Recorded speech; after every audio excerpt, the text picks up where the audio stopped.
حضرت ابو ذر غفاری نے حضرت بلال سے کہا، اے کالی ماں کے بیٹے، تو بھی مجھے ٹوکتا ہے؟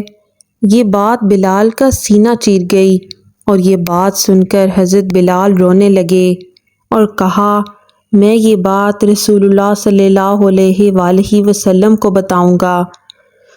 اور پھر رحمت للعالمین نے جب یہ سنا تو آپ کے چہرہ انور کا رنگ بدل گیا اور فرمایا، اے ابو ذر، تو نے بلال کو ماں کے رنگ کا طعنہ دے کر اس کی تحقیر کی ہے، تیرے اندر ابھی تک جاہلیت موجود ہے۔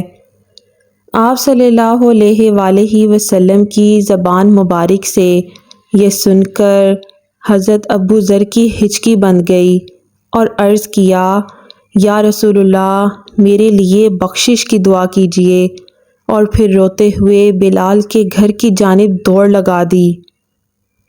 حضرت بلال کے پاس پہنچ کر اپنا چہرہ زمین پر رکھ دیا اور روتے جاتے تھے اور کہتے جاتے تھے، اللہ کی قسم، میں اپنا چہرہ اس وقت تک زمین سے نہیں اٹھاؤں گا جب تک بلال کا پاؤں اس چہرے پر نہیں پڑتا۔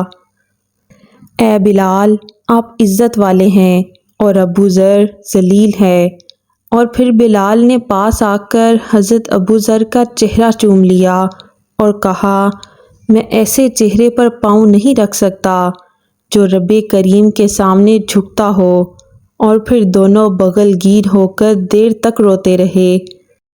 کیا آپ نے کبھی غور کیا ہے کہ آج ہماری کیا کیفیت ہے؟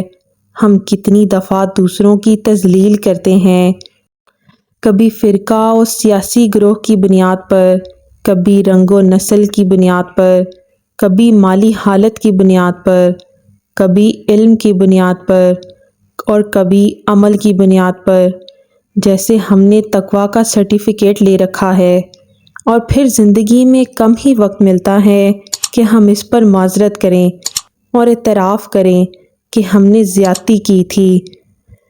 اللہ پاک ہم سب کو اپنے اندر کی میں ختم کرنے کی توفیق عطا فرمائے، آمین۔